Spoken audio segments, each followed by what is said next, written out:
हम लोग जो कवर करने वाले हैं वो है मोस्ट इंपॉर्टेंट चैप्टर्स, या यूं बोल दीजिए हाई वेटेज चैप्टर्स, क्योंकि यही वो सब्जेक्ट है जो सिलेक्शन रोकता है। तो आप मैथमेटिक्स से बचने की कोशिश करते हो, और जो बच्चा मैथमेटिक्स से दूर भागता है ना, ये सब्जेक्ट तो आपसे वैसे भी दूर भागेगी, मान के चलिए। हेलो बच्चों, नमस्कार, स्वागत है आपका एक बार फिर से हमारे इस यूट्यूब चैनल जिसका नाम है NEET rank plus Hindi medium, और मैं हूं आपका अपना physics teacher Saurabh Agarwal sir. Yes बच्चों, और आज आ गया हूं मैं लेक्चर नंबर 2 की शुरुआत करने। लेक्चर नंबर 1 कैसा लगा एक बार जरूर सभी बच्चे बता दीजिए। और आज का जो सेशन होने वाला है वो भी बेहद खास होने वाला है, तो कुर्सी की पेटी बांध लीजिए मेरे यारों, मेरे दोस्तों, मेरे छोटे छोटे प्यारे प्यारे नन्हे मुन्ने बच्चों। हम पढ़ने वाले हैं आज विद्युत विभव और उससे संबंधित कॉन्सेप्ट्स। सारे कॉन्सेप्ट्स कवर करने की कोशिश करूंगा जो इंपॉर्टेंट है। देखिए, ये जो चैप्टर्स मैं आपको करवा रहा हूं, देखिए क्या है ना, हम लोग जो कवर करने वाले हैं वो है मोस्ट इंपॉर्टेंट चैप्टर्स, या यूं बोल दीजिए high weightage chapters. High weightage chapters का मतलब ये होता है बेटा जी कि इनसे तो सवाल आने ही हैं, और नॉट एक सवाल, 2 सवाल भी आ जाते हैं। 2 सवाल बहुत हाई वेटेज वाला चैप्टर माना जाता है नीट के अंदर। अगर किसी चैप्टर से 2 सवाल आ रहे हैं, इसका मतलब है वो बहुत हाई वेटेज वाला चैप्टर है। 2 से ज्यादा तो किसी चैप्टर से आते ही नहीं है, ठीक है ना। तो शुरू करेंगे कहानी को। ये है हमारी पूरी टीम जो आपको पीछे दिख रही होगी। गोट, गोट का मतलब होता है greatest of all teachers not time, ठीक है। तो चलिए बेटा जी, हमारी पूरी टीम से मुलाकात करने के बाद हम ले चलते हैं आपको आगे। और आगे बढ़ने से पहले मैं आपका करवाने वाला हूं रिवीजन। क्या करने वाले हैं बेटा जी? रिवीजन। सर रिवीजन क्यों? बेटा जी देखिए, मैंने आपको कूलाम का नियम पढ़ाया। कूलाम का नियम क्या बोलता है, ध्यान से सुन लेना बेटा जी। मेरे पास 2 बिंदु आवेश थे, इसके बाद सवाल भी करवाऊंगा। मैंने बोला कि मान लीजिए मेरे पास एक बिंदु आवेश है प्लस Q1, और ये जो कूलाम का नियम लगता था जो हमने सीखा है, ये मैं रिवीजन करवा रहा हूं। रिवीजन का मतलब होता है, री मतलब दोबारा, विजन मतलब देखना, दोबारा देखना। That is the meaning of revision, ठीक है। आराम से पढ़ने वाले हैं, लंबा चलेगा तो एंजॉय करना कहानी को। और यार फटाफट से ना इस सेशन को अपने यार दोस्तों तक फेंक दो। इस यार दोस्तों को नहीं फेंकना, यार दोस्तों तक इस सेशन को फेंक दो, फैला दो वीडियो को, ठीक है। सो दैट वो भी जान जाए कि अगर नीट पढ़ना है, नीट क्रैक करना है, और अगर फिजिक्स वो तत्व है, फिजिक्स वो जान है नीट क्रैक करने की। ध्यान रखना, फिजिक्स क्रैक कर ली तो नीट क्रैक हो जाएगा, और फिजिक्स नहीं हुई तो नीट क्रैक नहीं होगा, क्योंकि यही वो सब्जेक्ट है जो सिलेक्शन रोकता है। तो सोचो मेरे ऊपर, मेरे कंधों के ऊपर कितना भार है, कितना दारोमदार है नीट के बच्चों को सिलेक्शन देना और सिलेक्शन रोकना। तो अगर आपको बहुत अच्छा मैं आपको पढ़ाऊंगा, बहुत प्यार से मैं आपको पढ़ाऊंगा, तो डेफिनेट सी बात है आपको फिजिक्स अच्छी लगेगी। फिजिक्स अच्छी लगेगी तो आप नीट निकालने में कहीं ना कहीं कामयाब होंगे, ठीक है। तो प्लीज अपने दोस्तों तक भी शेयर कर देना वीडियो को। चलिए, खैर मैंने बोला कि मेरे पास एक बिंदु आवेश है प्लस Q1, और एक और बिंदु आवेश है प्लस Q2। एक बिंदु आवेश है प्लस Q1, एक और बिंदु आवेश है प्लस Q2, और दोनों के बीच में जो दूरी है वो है स्मॉल r। तो बेसिकली कूलाम भाई साहब ने ये बोला कि इन दोनों के बीच में ना इंटरेक्शन होता है। देखिए, कूलाम ने बोला कि 2 बिंदु आवेशों के बीच में या 2 आवेशों के बीच में ना हमेशा एक इंटरेक्शन होता है। अब इंटरेक्शन अट्रैक्शन भी हो सकता है, रिपल्शन भी हो सकता है। आप समझो, कुछ तो हुआ है। इंटरेक्शन मतलब ये मान के चलो कुछ तो हुआ है। अब वो कुछ में ना हो सकता है कि दोनों एक दूसरे को आकर्षित करें, हो सकता है दोनों एक दूसरे को प्रतिकर्षित करें। अगर सजातीय आवेश है तो सजातीय आवेश एक दूसरे को प्रतिकर्षित करेंगे, और जो विजातीय आवेश है वो एक दूसरे को आकर्षित करेंगे। सजातीय मीन्स दोनों अगर समान है, धन धन है तो प्रतिकर्षण है, ऋण ऋण है तो प्रतिकर्षण है। ध्यान से सुन लेना। अगर मैं बात कर रहा हूं प्रतिकर्षण की, तो ये मान लीजिए कि अगर धन और ऋण है तो, सॉरी मैंने कुछ उल्टा बोल दिया क्या, धन और धन है तो प्रतिकर्षण है, ऋण ऋण है तो प्रतिकर्षण है, धन और ऋण है तो आकर्षण है। आई थिंक उल्टा बोल दिया था मैंने, खैर कोई बात नहीं, चीजें हैं। क्लियर है ना, सजाती है तो प्रतिकर्षण है, विजाती है तो आकर्षण है, मान के चलो। ये ठीक वैसी कहानी है जैसे लड़का लड़की है तो आकर्षण है, लड़का लड़का है तो प्रतिकर्षण है, या लड़की लड़की है तो प्रतिकर्षण है। वो केस अलग है कि सर आदमी हूं, आदमी से प्यार करता हूं, वो केस की मैं डिस्कशन नहीं कर रहा हूं। खैर आगे चलते हैं। ये थोड़े थोड़े फनी बनाना पड़ता है हमें, थोड़ी थोड़ी ऐसी चीजें बोलनी पड़ती है ताकि लेक्चर में इंटरेस्ट आपका बना रहे। खैर तो जो एफ है वो एफ हो जाएगा 1/4 पाई एप्सिलॉन नॉट। इसको क्या बोलते हैं? Epsilon not. मैंने बताया था आपको पिछली क्लास में, ये है एप्सिलॉन नॉट Q1 Q2 बटे R स्क्वायर। ठीक है, तो ये फॉर्मूला क्या बन जाएगा? F is equal to K Q1 Q2 बटे R स्क्वायर। सर ये जो आपने बोला था 1/4 पाई एप्सिलॉन नॉट, इसी को आपने नाम दिया था K। ठीक है, बोलिए यार, अरे बोलो यार। और एप्सिलॉन नॉट क्या है? निर्वात की वैद्युतशीलता, परमिटिविटी ऑफ फ्री स्पेस। बस एक सवाल था इससे रिलेटेड, बस वो सवाल कर दो तो ये आई थिंक आपको क्लियर हो गया होगा। ये वाला आवेश इस वाले को इधर धकेलेगा, ये वाले बात मैं आपको बता चुका हूं। तो इसको बोलते हैं पहले पर बल दूसरे के कारण से, और ये वाला आवेश इस वाले आवेश को इधर धकेलेगा, इसको बोलते हैं दूसरे पर बल पहले आवेश के कारण। सिंपल है, कोई दिक्कत। और हाँ, दोनों की दोनों जो ये बल है, मतलब ये जो बल है हमेशा दोनों आवेशों को मिलाने वाली रेखा के अनुदिश लगेगा। मैंने आपको बहुत डिटेल में समझाया था क्रिया प्रतिक्रिया नियम की पालना कैसे करते हैं। रिवीजन है इसलिए शॉर्ट में चल रहा हूं। आई थिंक ये फॉर्मूला बड़े काम का है। बस अब देखो, आपको नीट वाले यहीं पर उलझा देंगे, वो अलग अलग डायग्राम दे देंगे, फॉर्मूला यही लगना है। पता है अब जो सवाल नहीं होगा वो क्यों नहीं होगा? क्योंकि आपको मैथ नहीं आती, क्योंकि आपको सदिश नहीं आते। फॉर एग्जाम्पल, अब मैं एक सवाल करवाता हूँ, ध्यान से सुनना, बहुत प्यारा सा सवाल, नीट में आने के पूरे चांसेस हैं। मैंने बोला कि एक वर्ग है और उस वर्ग के 4 कोनों पर 4 बिंदु आवेश हैं और चारों की चारों एक समान बिंदु आवेश है। मुझे इस वाले बिंदु आवेश पर नेट बल ज्ञात करना है। भुजा जो है वो A मान लेते हैं स्क्वायर की। ये क्या है? ये वर्ग है। क्या है बेटा जी? वर्ग है। और वर्ग की जो भुजा होती है वो होती है स्मॉल a।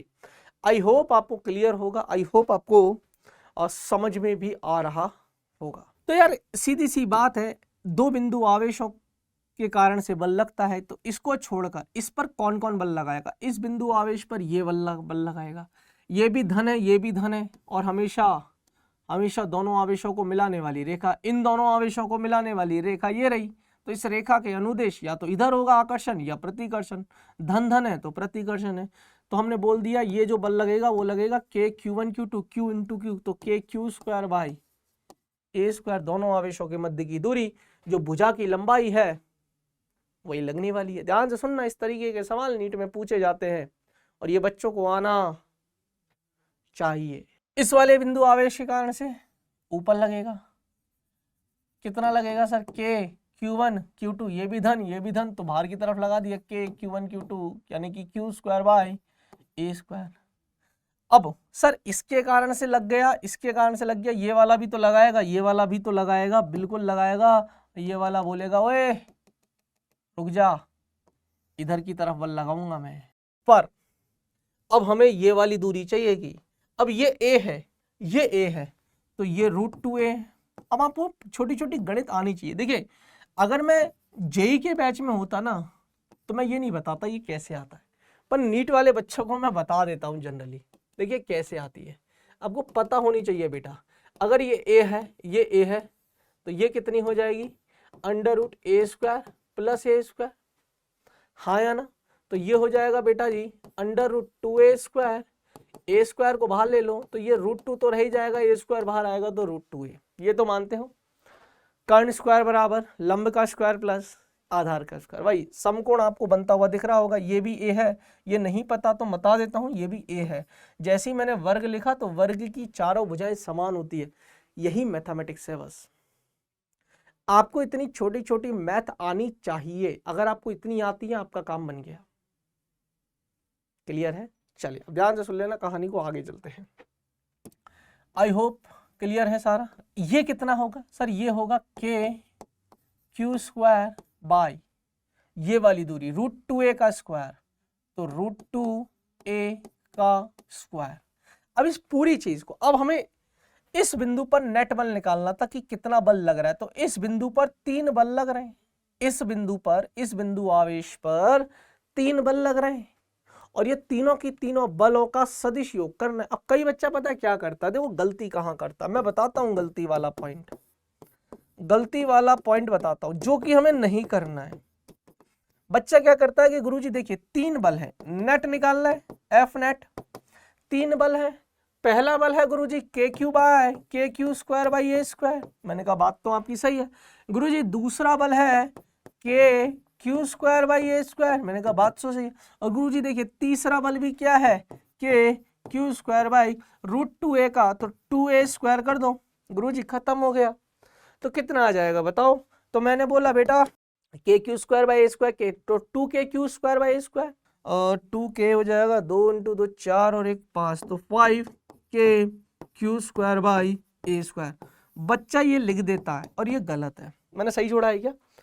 2k, एक बार फिर से जोड़ लूँ, 2k Q square by A square by K Q square by 2a square, लघुत्तम लूंगा 2a स्क्वायर, 2 2 दूनी 4, 4k क्यू स्क्वायर, हाँ 5k Q by 2a square, ये आएगा 2 यहाँ पर। अब ये आंसर गलत है, ये आंसर गलत है। क्यों गलत है? क्योंकि आपने ना, कारण समझो, अब देखो फिजिक्स समझने की सब सब्जेक्ट है। क्यों गलत है? क्योंकि बेटा आपने ना बीजगणितीय योग कर दिया बलों का, वो भी जो कि पाप है, क्योंकि बल तो एक सदिश राशि है और इसका सदिश योग करना पड़ेगा। तो सही तरीका क्या है गुरुजी? यही तो है वो बिंदु, इस बिंदु को नाम दे देते हैं ए, तो यही तो है वो बिंदु ए। तो इधर की तरफ मैंने एक बल बनाया था, क्या था वो? के Q square by A square. इधर की तरफ था के Q square by A square, हाँ या ना? तो इन दोनों का परिणामी कितना आएगा? अगेन 2 बल आपस में समान है तो √2f। अगर यार ये f होता और ये f होता तो √2f, जैसे यहाँ पर a था तो √2a। पाइथागोरस, हालांकि ये पाइथागोरस अलग है, ये चीज अलग है, पर चीज वही है। दो सदिशों का योग हमें पता है, √p² + q² + 2pq cos theta. अब थीटा की वैल्यू 90 है तो cos 90 0, तो बचता क्या है? √p² + q², तो f का स्क्वायर + f का स्क्वायर √2f और f की वैल्यू ये रही। तो बेसिकली ये हमें मिलेगा √2k Q square by A square. पर आंसर ये नहीं है, एक और बल है बेटा, आपको देखना पड़ेगा। अभी तो इन दोनों का परिणामी निकाला है, पर ये वाला भी तो था ही ना, ये वाला भी तो था ही ना। और ये कितना था बताओ? ये कितना था? ये था गुरुजी के Q square by 2a square. अब इन दोनों को मार दो गोली, क्योंकि इन दोनों का मिला के तो नीला वाला ले आए थे ना, इन दोनों का मिला के। तो देखो आगे की स्टेप क्या बनेगी? बिंदु है ए, इसमें 2 बल हैं। अब अगर कोई भी दो सदिश, मैंने बोला 5 न्यूटन का बल इधर है और 5 न्यूटन का ही बल इधर है, तो इन दोनों को जोड़कर मैं 10 न्यूटन का बल बना सकता हूं, दोनों एक ही दिशा में है और बल है, समान भौतिक राशि है। तो गुरुजी इन दोनों को सीधा सीधा जोड़ काहे नहीं देते, इसको और इसको। तो देखिए √2k Q square by A square plus K Q square by 2a square, this is your net force. तो फाइनली जो नेट फोर्स आएगा ना, जो नेट या जो परिणामी बल आएगा वो आएगा। देखो मुझे जरूरी था ये वाला सवाल करवाना, मैंने करवाया नहीं था पिछली क्लास में, इसलिए आज ज्यादा टाइम लग गया मुझे रिवीजन में। K Q square by A square common ले लो, √2 + 1/2 and this is called our Newton बल, है ना? न्यूटन में आएगा, हाँ या ना? कर लोगे? मजा आया? एक बार लिख दो फटाफट से गुरुजी, बस कूलाम का नियम अब हमें समझ में आ गया। अब ना वो क्या करते हैं, हम आपके माइंड से खेलेंगे। कैसे खेलेंगे मैं वो बताता हूँ। मैंने यहां पर स्क्वायर दिया, अगले सवाल में हम आपको दे देंगे समबाहु त्रिभुज। अगर आप अटक रहे हो ना इन सवालों में, तो मान के चलिए बेटा जी, तो मान के चलिए आपको फिजिक्स नहीं, आपको मैथ नहीं आती, और वो मैथ जो 9th 10th की है, 8th की है, क्योंकि समबाहु त्रिभुज सबसे पहले हमने वहीं पढ़े थे। तो देखिए मैंने बोल दिया कि आपको ऐसे बोल देते हैं कि भैया जी ये 3 शीट्स है समबाहु त्रिभुज। अब जैसे ही समबाहु त्रिभुज बोला, 2 चीजें क्लियर हो जानी चाहिए। पहली ये कि कोण 60 डिग्री का होगा, ये बोलने की जरूरत नहीं होती है। जैसे ही समबाहु त्रिभुज बोले, पहली बात तो कोण 60 डिग्री का होगा, और दूसरी चीज तीनों भुजाएं समान होंगी, तीनों भुजाएं समान होंगी। तो ये P ले लो पर Q मत लो, क्योंकि Q तो आवेश है। ABC ले लो, ये A है, ये B है, ये C है, तीनों शीट्स है, और तीनों शीट्सों पर प्लस Q आवेश है। और मुझे इसके केंद्रक पर, है ना, अब आपको ये पता होनी चाहिए ज्योमेट्री। यहां पर मैं बात कर रहा हूं केंद्रक पर, है ना, इसको बोलते हैं केंद्रक। O नाम दे दिया। मुझे यहां पर बिंदु O पर विद्युत क्षेत्र की तीव्रता और आई कप्पा जे कप्पा में भी दिलवा देंगे, तो वो बोल देंगे कि ये आई कप्पा ले लो, ये वाला जे कप्पा ले लो। अब करो इस सवाल को, मजा आ जाएगा सवाल को करने में। अब आपको ये पता होना चाहिए कि भैया ये 2:1 में विभक्त करती है, 2:1 में काटती है, या आपको ये पता होना चाहिए छोटी छोटी गणित है कि भैया ये पूरा एंगल 60 डिग्री होता है, तो ये वाला एंगल ओनली 30 डिग्री, ये समकोण है। समझ में आया? तो आपको अच्छा ये पूरी भुजा A मान लो, तो ये A/2 हो जाएगा आधी। अरे आधी तो A/2 हो जाएगी ना। ये एक भुजा पता है, एक कोण पता है, तो ये निकाल लो, ये आ जाएगी आपको। ये पता है तो 1:2 है, इसको दुगना कर देना, ये आ जाएगा। जरूरत पड़ेगी, करने पड़ेंगे यार, करने पड़ेंगे। तो अब इसमें ना फिजिक्स नहीं है, इसमें मैथ है। फिजिक्स तो शुरू मैंने बताया, चल फिजिक्स सिखाई कहीं पर भी है, ये कोण सिखाया, भुजा सिखाया, माध्यिका सिखाई कि इस तरीके से 2:1 में। ये क्या है? ये प्रमेय थी जो 7वीं 8वीं 9वीं क्लास में आनी चाहिए थी। द मेन रीजन मैं आपको बताता हूं थोड़ा सा। मुझे ऐसा लगता है कि ना नीट एग्जाम फिजिक्स के लिए, फिजिक्स सब्जेक्ट और नीट एग्जाम हो, मुझे नहीं लगता कि टफ है। मैं दिल से बोल रहा हूं, आज टफ बच्चों ने बनाया, टफ आप लोगों ने बनाया। क्यों बनाया? क्योंकि बेटा आप उस सब्जेक्ट को कभी सीखने की कोशिश ही नहीं कर रहे हो, आप मैथमेटिक्स से बचने की कोशिश करते हो। और जो बच्चा मैथमेटिक्स से दूर भागता है ना, ये सब्जेक्ट तो आपसे वैसे भी दूर भागेगी, मान के चलिए। ये सब्जेक्ट आपकी हो ही नहीं सकती। क्लियर है? अब आना हो गया। अब हम चैप्टर की शुरुआत करते हैं बेटा जी, स्थिर वैद्युत स्थितिज ऊर्जा। देखिए मुझे ये थोड़ा सा परिभाषाएं भी सिखानी है आपको, जरूरी है ना, जरूरी है। तो अभी तक हमने रिवीजन कर लिया है, अब सुनिए ध्यान से। देखिए स्थिर वैद्युत स्थितिज ऊर्जा की हम लोग बात करते हैं कि 2 आवेश, अगर मैंने ये बोल रहा हूं कि एक तो आवेश है, उसकी खुद की स्वयं ऊर्जा। अगर कोई मान लीजिए मैं बोल रहा हूं कि एक गोला आकार में, एक बड़े से आकार में एक बिंदु आवेश, आप बिंदु मत बोलो, एक आवेश है सपोज करो, तो उसकी खुद की भी ऊर्जा होती है, स्वयं ऊर्जा बोलते हैं। पर हम बिंदु लेते हैं तो उसके आकार को नगण्य कर लेते हैं, तो हम उस ऊर्जा को जनरली नगण्य मान लेते हैं। तो हम बेसिकली अन्योन्य ऊर्जा की ही बात करते हैं ना। अब जैसे मान लीजिए कि मैं क्या कर रहा हूं कि देखो ध्यान से सुनना, आपको समझ में आ जाएगा कि फॉर एग्जाम्पल मेरे पास 3 बिंदु आवेश है। ध्यान से सुनना, मेरे पास 3 बिंदु आवेश हैं और तीनों बिंदु आवेशों को मैं अनंत से लेकर आ रहा हूं। अनंत से लेकर आने में मैंने तीनों को समबाहु त्रिभुज में रख दिया।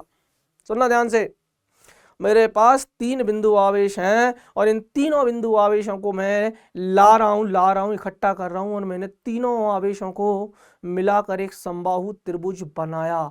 मैं बिंदु आवेशों को लेकर आया, मैंने काम किया। मेरा जो कार्य है, यही कार्य उस निकाय को बनाने में स्थितिज ऊर्जा के रूप में संचित हो गया। यही स्थितिज ऊर्जा है।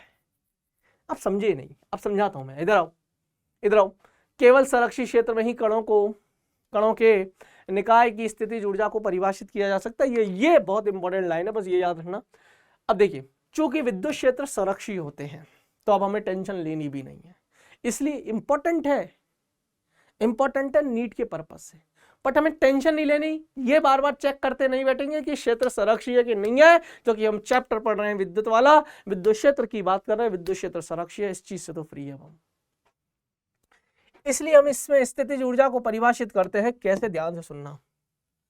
कणों के निकाय की स्थितिज ऊर्जा को हम कणों के अन्योन्य बलों द्वारा, बलों के विरुद्ध निकाय के उस विन्यास में व्यवस्थित करने में किए गए कार्य के रूप में परिभाषित करते हैं। देखिए बहुत सिंपल सी बात है यार, मैं आवेश को देखिए ना, कणों के निकाय की स्थितिज ऊर्जा, सपोज करो मैं लेकर आ रहा हूं, मुझे बिठाना है, तो कोई ना कोई मान लीजिए एक आवेश है फॉर एग्जाम्पल, उस पर बल लगाएगा, उस बल के विरुद्ध भी मैं कार्य कर रहा हूं, या ऐसे मान के चल कि मैं उस बिंदु आवेश को लेकर आ रहा हूं तो मैंने कार्य किया, एक पर्टिकुलर विन्यास में व्यवस्थित करने के रूप में जो मैं कार्य कर रहा हूं, और वही कार्य मेरा स्थितिज ऊर्जा के रूप में संचित हो रहा है।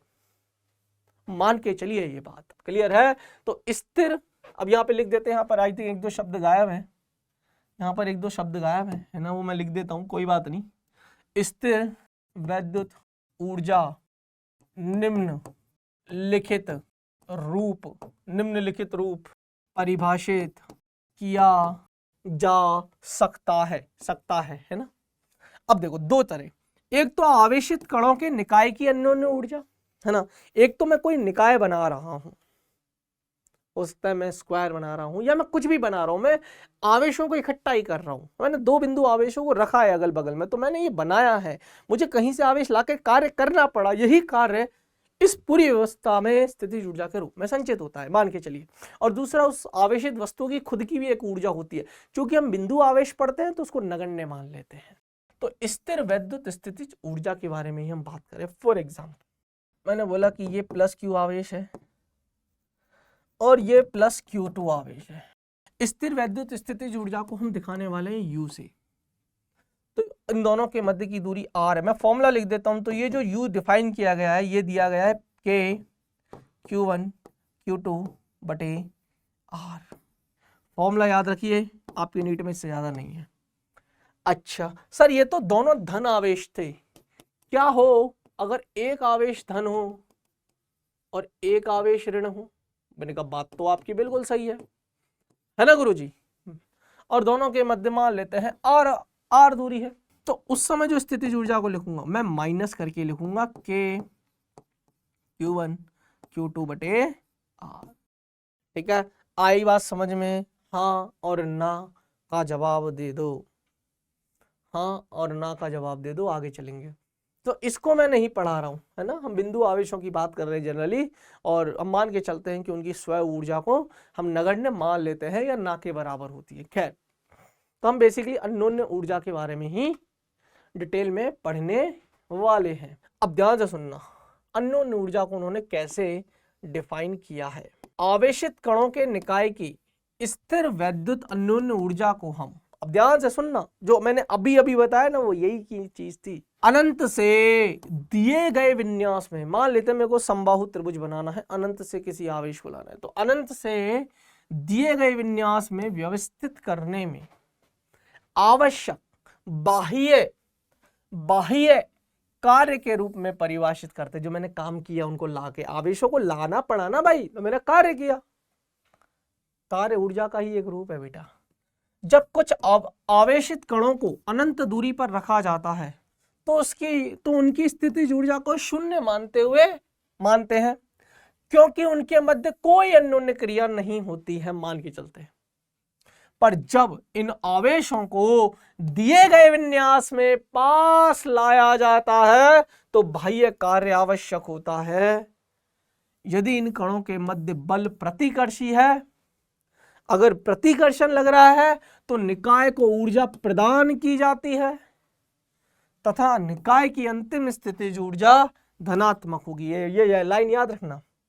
और यदि इन दोनों के यदि बल आकर्षण का है तो ली जाएगी, अर्थात कार्य निकाय द्वारा किया जाएगा और निकाय की अंतिम स्थितिज ऊर्जा ऋणात्मक होगी। अब आपको इसमें नहीं पढ़ना, ये लाइन कंफ्यूजिंग है, मैं आपको ट्रिक बताऊंगा। ट्रिक क्या बताऊंगा वो ध्यान से सुनना। अभी अभी मैंने आपको क्या बोला, दो बिंदु आवेशों को देखो, धनात्मक है तो K Q1 Q2 bye R लिख दो प्लस के साथ, एक धन एक ऋणात्मक है तो ऋण लिख दो।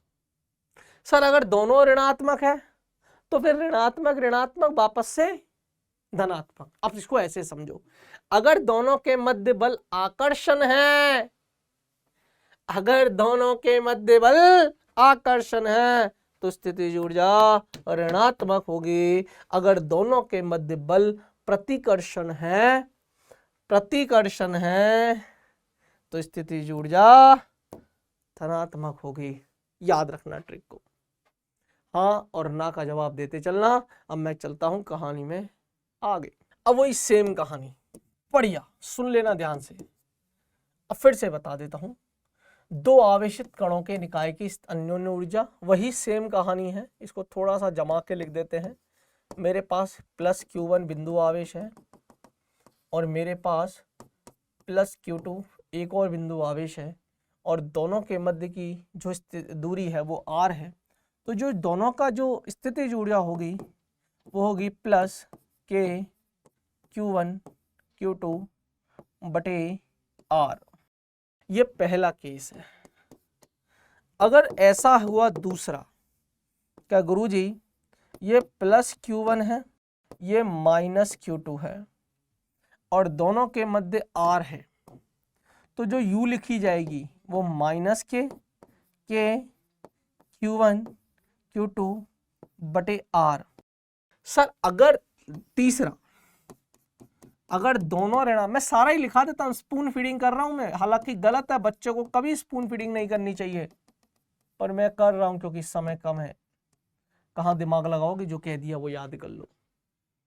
तो अगर मुझे U लिखना होगा तो मैं वापस से लिखूंगा माइनस और माइनस, देखो फिर से प्लस हो जाएगा, तो K Q1 Q2 बटे R। इसके अलावा चौथा केस नहीं बनेगा, और स्व ऊर्जा नहीं, हम सिर्फ अन्योन्य ऊर्जा की बात कर रहे हैं।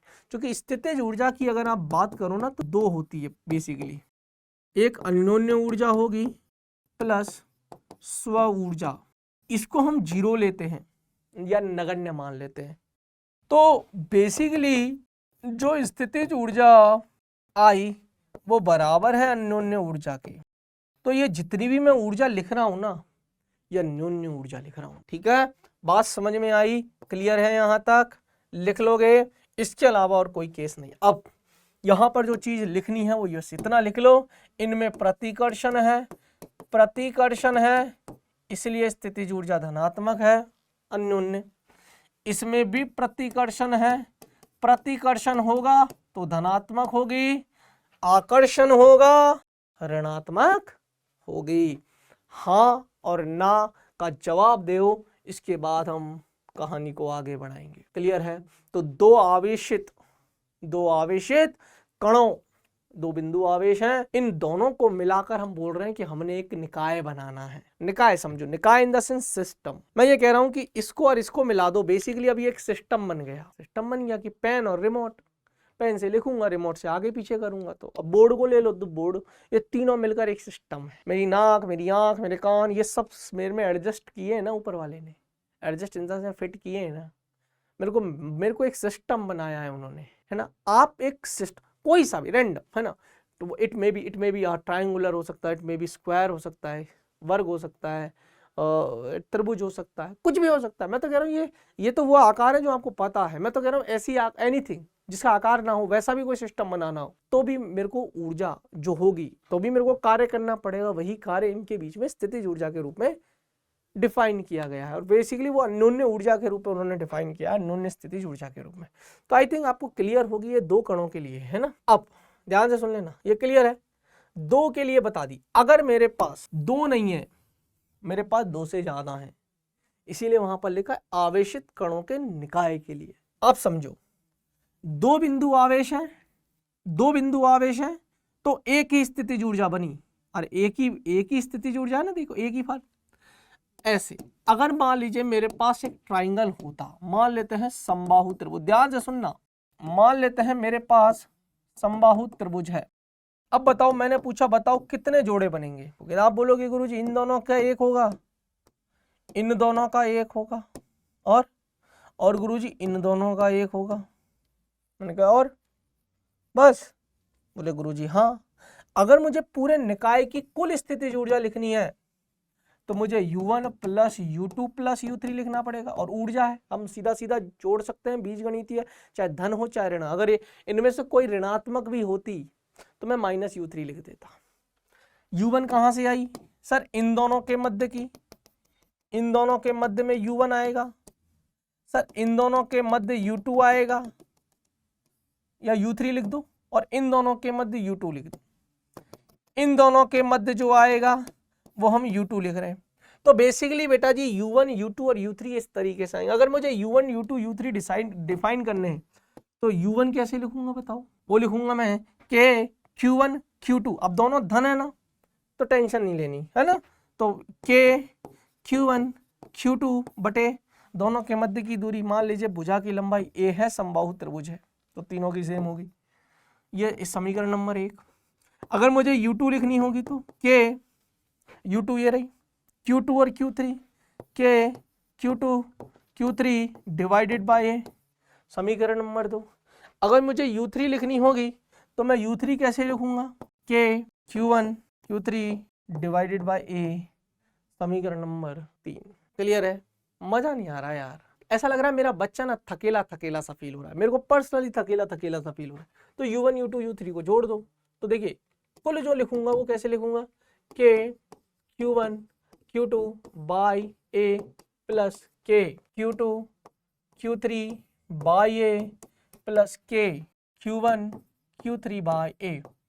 K बाई A कॉमन ले सकता हूं, तो K बाई A कॉमन ले लो, Q1 Q2 plus Q2 Q3 plus Q1 Q3, this is निकाय की स्थितिज ऊर्जा। अब बहुत सारे बच्चे कंफ्यूज हैं, पर अगर ये 3 आवेश की जगह n होते तो मुझे कितना कैसे पता चलता कि यहाँ U1 plus U2 plus U3 plus U4 plus U5 कितने जोड़े बनाता मैं? बेसिकली जोड़े ही तो बना रहा हूं मैं इन दोनों का।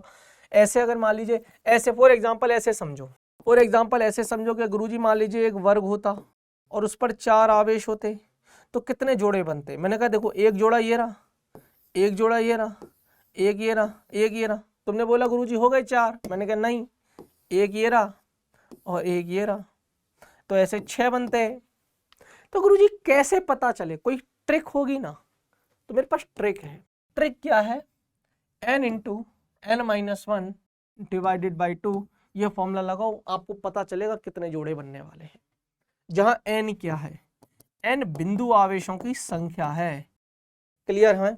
मामला सेट है। अब 1 2 3 4, 4 बिंदु आवेश थे, 4 यहां रखो, 4 यहां रखो, 4 में से एक गया 3, 4 तिया 12, 12 बटे 2 6, कितने बने? 6। और कैसे बने थे वो भी मैंने आपको दिखा दिया, 1 2 3 4 और फिर विकर्ण रूप से 2 और हो जाएंगे, तो 6 हो गए। तो आपको परेशान नहीं होना, बस ये फॉर्मूला रखना है n into n-1 divided by 2। आओ सवाल पे आते हैं। इतना सिखाने के बाद मैं बहुत प्यारी चीजें बता रहा हूं आपको। जैसे हमारे पास एक सवाल है, सवाल ये है आपके पास, है ना, सवाल आपके पास ये है कि आपके पास 4 एक स्क्वायर दे रखा है, वर्ग है ये। बेसिकली ये क्या है? ये वर्ग है। अगर नहीं पता तो मैं आपको बता दूं, ये वर्ग है और वर्ग के शीर्षों पर आवेश है। ये प्लस क्यू है, ये प्लस क्यू है, ये माइनस क्यू है और ये माइनस क्यू है। हमें निकाय की कुल स्थितिज ऊर्जा, अन्योन्य स्थितिज ऊर्जा, ऐसे लिख लो, निकाय की कुल अन्योन्य स्थितिज ऊर्जा क्या हो गई? सॉल्व करो फटाफट। कर लिया क्या भाई? सॉल्व करना था आप लोगों को बेटा जी। चलो मैं सॉल्व करवाता हूं। देखिए वर्ग है, वर्ग के शीर्ष पर 4 आवेश हैं। एक चीज तो क्लियर है गुरुजी कि 6 जोड़े बनेंगे, अभी बताया। अब देखिए इसको हल कैसे करना है ना, ध्यान से सुनना बेटा। यह है स्क्वायर, यहां पर ये 4 शीर्ष हैं, इसके 4 कोनों पर थोड़ा डायग्राम अगर इधर उधर हो जाए तो समझ लेना, है ना। ये प्लस क्यू है, ये भी प्लस क्यू है, ये भी माइनस क्यू है और ये भी माइनस क्यू है, ठीक है। अब ध्यान से सुनना बेटा, ये ए भुजा है तो यार ऑब्वियस ही बात है ये √2a होगी और ये भी √2a होगी। अब ध्यान से सुनना, मुझे कुल स्थितिज ऊर्जा लिखनी है तो 6 जोड़े हैं तो U1 plus U2 plus U3 plus U4 U5 plus U6, हाँ और ना। U1 कैसे लिखोगे बताओ, बस सीधा सीधा। अब मान लेते हैं कि गुरुजी, मान लेते हैं कि ये U1 है, ये U2 है, मैं लिख देता हूँ, ये U1 है, ये U2 है, ये U3 है, ये U4 है। तो पहले तो U4 तक लिखते आओ। तो U1 कितना है, U1 या सीधा सीधा जोड़ दूं डायरेक्टली, कौन बार बार लिखेगा यार, समय बर्बाद होगा ना।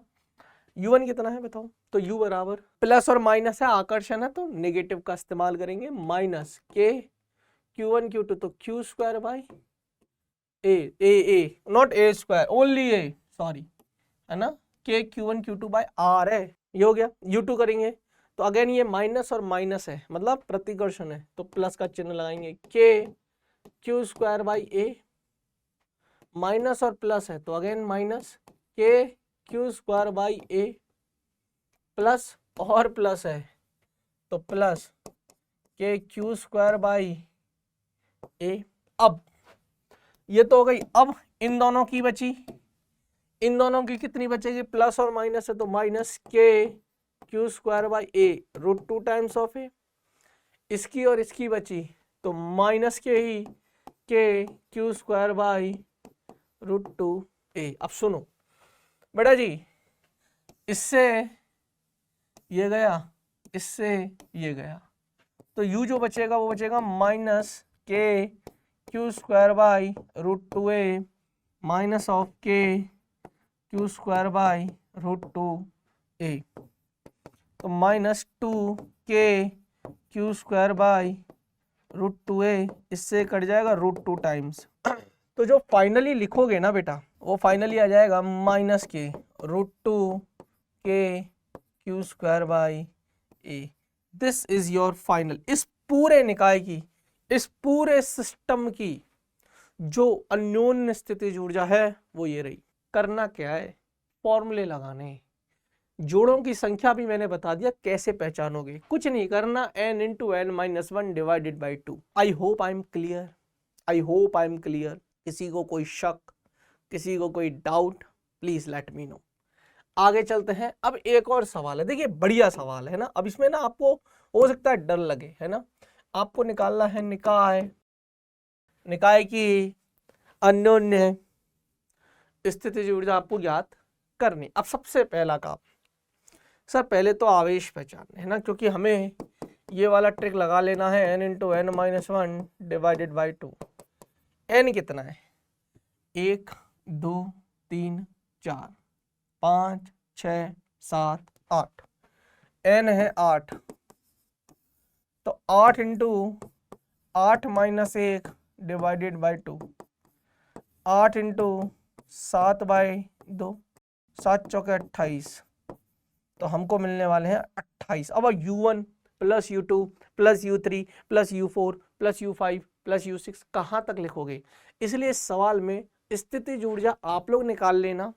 ऐसे सवाल नीट में नहीं आते, ज़्यादा से ज़्यादा नीट में जो आता वो हमसे इतना पूछता कि U1 से लेके U28 तक लिखना होता, मतलब कितनी स्थितिज ऊर्जाएं होती इसमें, कितनी इंटरएक्टिव, है ना, अन्योन्य स्थितिज ऊर्जा हम लोग लिख पाते। तो 28 एक नंबर दे देते, 10 20 30, तो बेसिकली ये फॉर्मूला लगा के हमें इस नंबर पे पहुंचना था। वहाँ ऑप्शन में लिखा रहता 10 15 20 28, तो 28 टिक करते, ठीक है ना। कैसे, अब ये जोड़े बनेंगे कैसे, देखिए इन दोनों का 1 2 3 4 5 6 7 8 9 10 11 12, गुरुजी तो 12 ही रह गए, गलत। इसके बाद अब 13 14 15 16, फिर बाहर वाले पे आओ, बाहर वाले पे 17 18, पीछे वाले पे जाओ 19 20, फिर विकर्ण वालों पे आओ, 3 डायमेंशनल पे आओ, बहुत सारे बनेंगे। इसलिए ऐसे 28 आपको नजर आ जाएंगे। नहीं भी आ रहे कोई बात नहीं, सब पे समान आवेश है, के Q1 Q2 बाय ये लगाते जाओ, बस दूरियां देख लेना। 3 तरह की दूरियां आपको निकालनी है। एक तो A, एक बेटा जी ये रूट 2A, और एक बेटा जी ये 3 डायमेंशनल डायग्राम है, तो 3 डायमेंशनल में ये वाली दूरी। ठीक है, ये 3 डायमेंशनल है, ऐसे ऐसे ऐसे है, ये बाहर है, ये आप समझ रहे हो, ये पीछे है, ये पीछे है, ये बाहर है, ये कमरे का ऐसे टेढ़ा लिया है मैंने, समझ में आया? हाँ, तो ये ऐसे, बस इन तीनों का इस्तेमाल करना है, आंसर आ जाएगा। चलिए, तो आई थिंक आप लोग कर लोगे। अब चलते हैं थोड़ा सा आगे, अब हेडिंग लगाएंगे विद्युत विभव पर, नई हेडिंग लगा लो विद्युत विभव। और कैसा चल रहा है आप लोग मुझे बता दो। मैं डेरिवेशंस नहीं कराऊंगा, डेरिवेशंस लाया हूं बट इसका मतलब ये नहीं है कि मैं कराऊंगा, मैं केवल आपको फॉर्मूला बताऊंगा। विद्युत विभव हमें निकालना है और वो भी हम बिंदु आवेश के कारण से अगर विद्युत विभव निकाले, है ना, बिंदु आवेश के कारण विद्युत विभव, तो कैसे निकलेगा बेटा जी? देखिए, एक बिंदु आवेश है, मान लीजिए ये बिंदु आवेश है प्लस Q, यहाँ से r दूरी पर एक बिंदु P है जहां पर आपको विभव लिखना है, तो हम लिखेंगे KQ/R। सर अगर यही आवेश ऋणात्मक होता, माइनस Q आवेश होता और r दूरी पर अगेन सेम बिंदु P ही होता, तब मुझे बिंदु विभव लिखना होता, तब मैं माइनस KQ/R लिख देता। विभव एक अदिश राशि है, तो सीधा सीधा बीजगणितीय योग कर दो। विभव के बारे में अगर मैं बताऊं, पोटेंशियल, तो देखिए विभव होता है work done per unit charge. इकाई एकांक धनावेश को अनंत से विद्युत क्षेत्र में लाने में जो किया गया कार्य है वही उस बिंदु का विभव कहलाता है। तो V is equal to W/Q हो जाएगा। विभव एक अदिश राशि है और इसका जब भी करोगे सीधा सीधा बीजगणितीय योग ही करोगे। तो ये रहा KQ/, मैंने R ही बोला है ना, KQ/R है ये, है ना, KQ/R है, KQ/R² नहीं है, वो विद्युत क्षेत्र हुआ करता था, कल पढ़ाया था। K की वैल्यू क्या है? 1/4πε0। तो विभव को हम ऐसे भी लिख सकते हैं 1/4πε0 Q, कैपिटल Q/R। इसका मतलब है कि विभव जो है वो व्युत्क्रमानुपाती है 1/r के, जैसे जैसे R बढ़ेगा विभव घटेगा, आयताकार अति परवल है। अब बच्चों को क्या है ना, यही चीजें ना डरा देती हैं, ये ग्राफ आयताकार अति परवल है, सर ये तो मैथ्स के टर्म है। बेटा मैं आपसे फिर कह चुका हूं कि बिना मैथ के ना फिजिक्स को मत सीखना, सीख भी नहीं पाओगे पहली बात तो जब भी अगर आपको कोई बिंदु आवेश दे देना और उस बिंदु आवेश के कारण से अगर आपको किसी निश्चित दूरी पर अगर आपको अब विभव लिखना हो उस बिंदु का, तो आप KQ/R लगा सकते हैं। खैर आगे चलते हैं। अब अगर हमारे पास एक वलय होती, आवेशित वलय होती, देखिए बढ़िया डेरिवेशन है, ध्यान से सुन लेना। आवेशित वलय के कारण से विद्युत विभव अगर मुझे निकालना है, उसके अक्ष पर, केंद्र से गुजरने वाली उसकी अक्ष पर, फॉर एग्जांपल इसको मैं थोड़ा सा, इसी डायग्राम को मैं थोड़ा सा अच्छे से समझा देता हूं कि मान लेते हैं ये है आपके पास रिंग, ठीक है, रिंग दिख गई क्या आपको? ध्यान से सुन लेना। और ये जो है, ध्यान से सुनना, एक समान रूप से आवेशित रिंग है, अर्थात इसका लैम्डा कांस्टेंट है। लैम्डा होता है रेखीय आवेश घनत्व, लीनियर चार्ज डेंसिटी, और मैंने बोला एक समान रूप से आवेश वितरित है पूरी रिंग पर। यह है केंद्र O और इस पर त्रिज्या हमें दे रखी है, त्रिज्या है R। तो यहां से केंद्र से किसी निश्चित दूरी x पर एक बिंदु है P, जहां पर मुझे विभव लिखना है, जहां पर मुझे विभव लिखना है। तो मैं करता क्या हूं सर, आप एक छोटा सा अल्पांश लेते dl लंबाई का, इस dl लंबाई में छोटा सा dq आवेश मानते, पूरी लंबाई dl, पूरी लंबाई l है 2πr, दैट इज योर परिधि। ये डिस्क नहीं है ओ मेरे भाई, ये डिस्क नहीं है, ये चकती नहीं है, ये लंबाई में फैला हुआ आवेश है, परिधि पर फैला है। किस पर? परिधि पर। तो बेटा जी ये परिधि है और इसी पर फैला हुआ आवेश है आपका, एक समान रूप से धनावेशित वितरित किया हुआ है, ठीक है। और ये है हमारी लंबाई dl, एक अल्पांश मैंने मान लिया, उस अल्पांश के कारण से मुझे किसी बिंदु P पर विद्युत विभव निकालना है तो मैं कैसे निकालूंगा सर, के छोटा सा डी क्यू बाय, और ये दूरी नहीं पता, लेट्स से स्मॉल आर, और स्मॉल आर कितना हो जाएगा, capital R under root capital R का स्क्वायर प्लस एक्स का स्क्वायर, तो K Q by K D Q by R, ये आएगा छोटा सा डीवी। छोटे से आवेश के कारण से, डी क्यू के कारण से छोटा सा विभव डीवी, इसी को हमें बड़ा करना है। डीवी के डी क्यू बाय आर, के को बाहर ले लो, आर को बाहर ले लो, डी क्यू करोगे तो दैट इज योर पूरा क्यू। तो बेटा जी v कितना आ जाएगा, के क्यू बाई आर, और r आपको पता है r है under root R square plus X square. तो अगर मुझे विभव लिखना भी होगा तो मैं कैसे लिखूंगा, K Q by under root R square plus X square, और इसको और अच्छे से लिख सकते हो 1/4 pi epsilon naught root over R square plus X square की।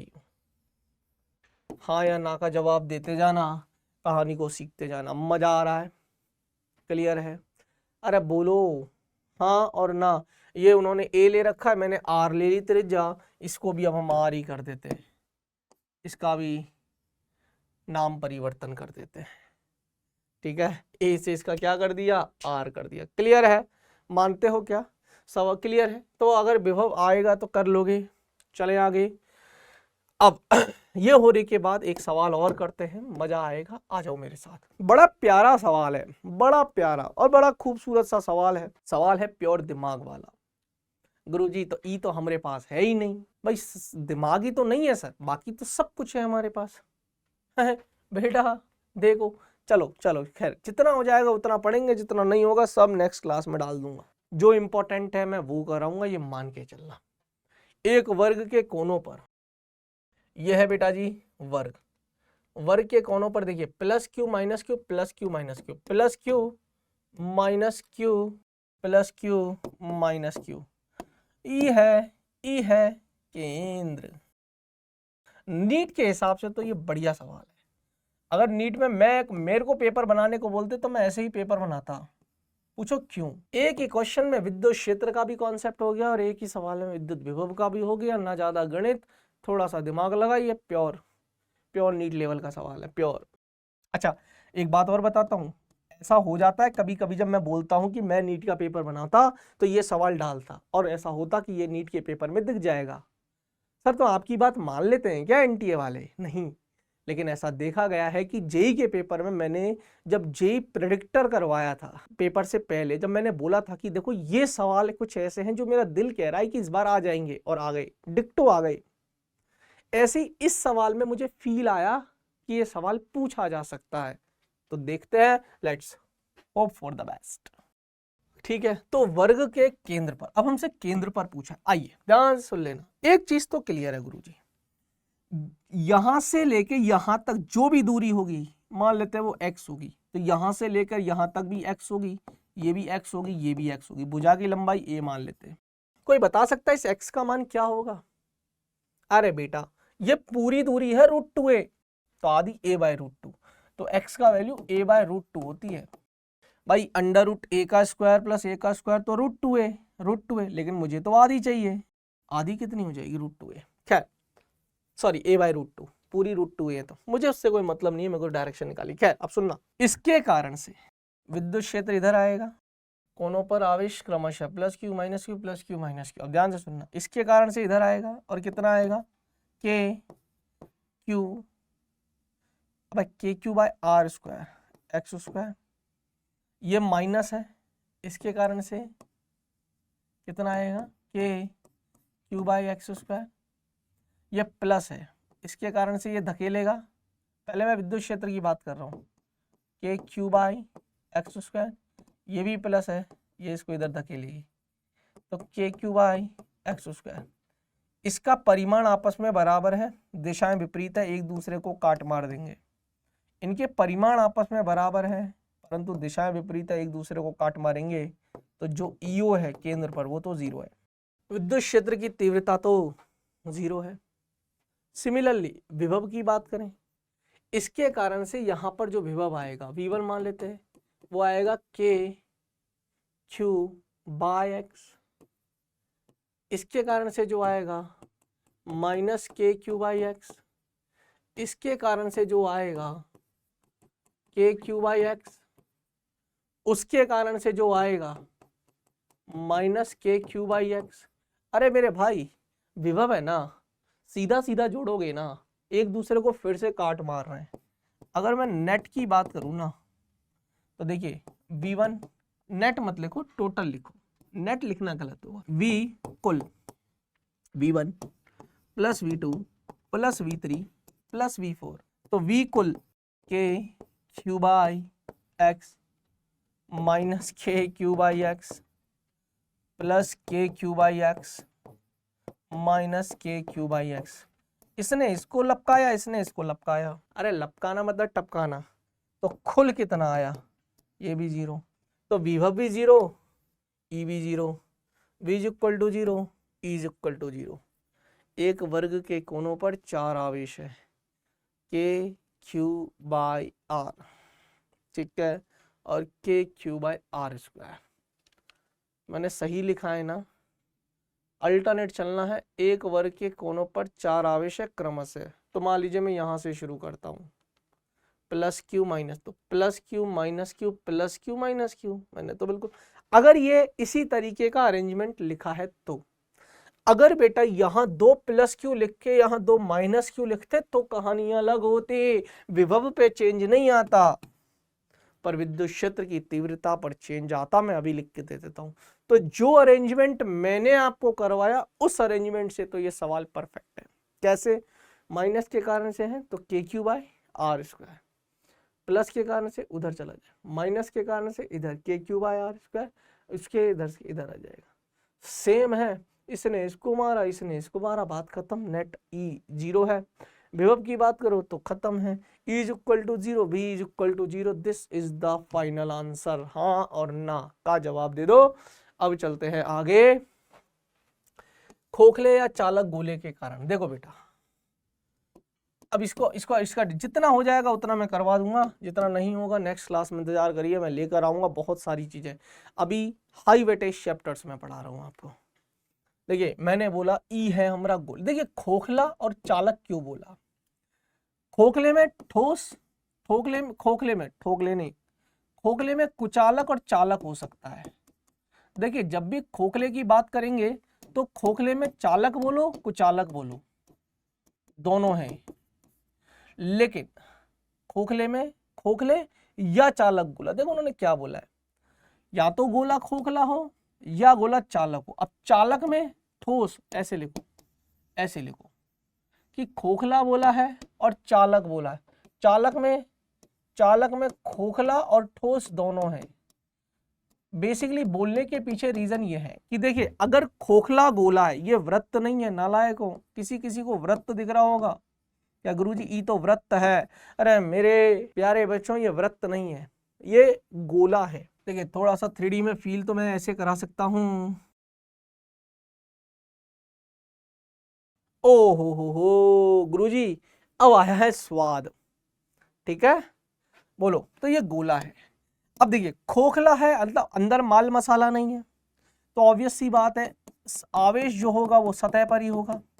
और अगर ये चालक होता तो चालक हमेशा सतह पर भाग जाता है आवेश की, क्या बोलो चालक नहीं, आवेश हमेशा सतह पर भाग जाता है चालक की, उल्टा बोल दिया पूरी लैंग्वेज। तो जो आवेश है वो एक समान रूप से वितरित है, यूनिफॉर्मली डिस्ट्रीब्यूटेड चार्ज है ये, यूनिफॉर्मली डिस्ट्रीब्यूटेड चार्ज, इसको बोलते हैं एक समान रूप से वितरित आवेश है आपके पास, ठीक है। अब देखिए दो चीजें, एक तो खोखला, अब खोखला है तो मतलब अंदर माल मसाला नहीं है, तो जाहिर सी बात है आवेश जो रहेगा वो सतह पर रहेगा। अगर चालक है तो बेटा जी चालक में सतह के ऊपर आवेश भाग जाता है, अंदर नहीं रहता, इसीलिए दो चीजें बोली है। दो चीजों में उन्होंने एक तो खोखला बोला है या दूसरा चालक बोला। अब चालक है तो वो खोखला भी हो सकता है और वो ठोस भी हो सकता है। क्लियर।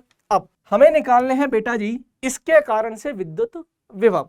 तीन केस हमारे पास बनेंगे। पहला केस है कि सर जब स्मॉल आर का मान ग्रेटर देन कैपिटल आर हो। दूसरा केस है कि सर जब स्मॉल आर का मान बराबर कैपिटल आर हो। और तीसरे केस है सर स्मॉल आर का मान लेस देन कैपिटल आर हो। मतलब पहला केस है कि सर जब गोले के बाहर चला जाऊं, कौन रोक रहा है। पहला केस है जब गोले के बाहर चला जाऊं, मैं बिंदु P ले लूं, यहां पर मुझे विभव लिखना है। दूसरा सर जब मैं सतह पर रहूं, इसको P1 नाम दे दो, इसको P2। और तीसरा केस है जब मैं गोले पर अंदर ही रहूं, यानी कि स्मॉल आर का मान लेस देन आर हो। ये तीनों ही केसेस के कारण से मुझे विद्युत विभव लिखना है। अब सुनो बेटा जी, बाहर चले जाओगे। अब मैं सिर्फ फॉर्मूला लिख रहा हूं, R greater than capital R है तो के पूरे के ऊपर आवेश हम मान लेते हैं क्यू है, प्लस का के क्यू बाय स्मॉल आर। ये क्या लिखा, ये बाहर लिख रहा हूं मैं, बाहर। क्या लिख रहा हूं, बाहर। केस 2 वी सतह पर तो K Q by capital are. अब मेन मसला तीसरा, गोले के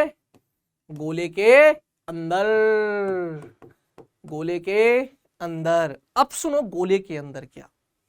बेटा एक बात बताओ, गोले के अंदर तो विद्युत क्षेत्र की तीव्रता 0 होती है, मानते हो। और E is equal to minus dV by dr होता है, हाँ या ना। dV by dr, E is equal to minus dV by dr। ओ हाँ या ना, मानते हैं सर। ध्यान से सुनना, अगर विद्युत क्षेत्र की तीव्रता 0 है मतलब माइनस dV बाई dr 0 है। किसी भी चीज का अवकलन 0 कब होगा, जब V आपका नियत होगा। यानी कि सतह से खोखले की बात कर रहा हूं, खोखला या चालक, सतह से आप अंदर आ जाओ तब भी विद्युत क्षेत्र की जो विद्युत विभव है वो चेंज नहीं होगा। तो जो अंदर है ना, अंदर, वो अंदर भी वही रहेगा जो सतह पर है, और वो रहेगा K Q by capital R. Okay बच्चा, क्लियर है। फर्क कब आता है, फर्क आता है जब ठोस हो और अचालक हो या कुचालक गोला हो। ठोस हो और कुचालक हो, इसका क्या बनेगा, इसका बनता है गुरुजी, इसकी डेरिवेशन को करोगे आप लोग। देखिए गोले के बाहर भी समान है, गोले की सतह पर तो बिल्कुल पहले जैसा ही है जो अभी अभी हमने किया, लेकिन इसमें फर्क आ जाता है जब हम गोले के अंदर जाते हैं, क्योंकि गोले के अंदर माल मसाला होता है, ठोस है ना, और कुचालक है, तो आवेश को जहां छोड़ोगे वहीं रह जाएगा, सतह पर तो भागेगा नहीं। तो फिर हमें वो आयतन से करना पड़ता है कि पूरे में इतना है तो इतने में कितना है, वहां से हम विद्युत क्षेत्र निकालेंगे। विद्युत क्षेत्र निकालने के बाद E is equal to minus dV by dx करेंगे, dV बाई dr करोगे तो dV is equal to minus E dot dr करके फिर इंटीग्रेशन से वो चीजें सॉल्व होती हैं, और वही चीजें की है। E dot dr minus E dot dr पूरी इंटीग्रेशन से, देखिए समाकलन किया है, ये फॉर्मूला याद रखना, ठीक है, क्लियर है। अब मैं नेक्स्ट क्लास में आपको पढ़ाऊंगा बेटा जी, ये आपको होमवर्क में दे रहा हूं, करके आना। फ्लक्स का सवाल है, पहले भी करवा चुका हूं। नेक्स्ट क्लास में मैं पढ़वा दूंगा आपको विद्युत ध्रुव, और इसके साथ साथ ही मैं आपको पढ़ाऊंगा विद्युत धारा नामक चैप्टर, है ना। कोशिश करेंगे विद्युत धारा से ही शुरू करूं, जो रह गया वो सब अगली बार फिर करवा दूंगा, क्लियर है। तो चलिए आपको अब ले चलते हैं। कोई भी अगर डाउट आता है तो बेटा जी कमेंट सेक्शन में हमें लिख दीजिए, मैं बेस्ट जो 3 डाउट्स रहेंगे वो नेक्स्ट क्लास में लेकर आऊँगा। और हाँ, आपने अभी तक भी अगर हमारे टेलीग्राम चैनल को ज्वाइन नहीं किया है तो जाओ टेलीग्राम चैनल को हमारे को ज्वाइन कर लो। चलिए अब आज के लिए इतना ही, मिलते हैं अगली क्लास में। तब तक के लिए अपना ख्याल रखना, हंसते रहना, मुस्कुराते रहना, और हाँ जुड़े रहना हमारे साथ आपके अपने रैंक प्लस के साथ। धन्यवाद।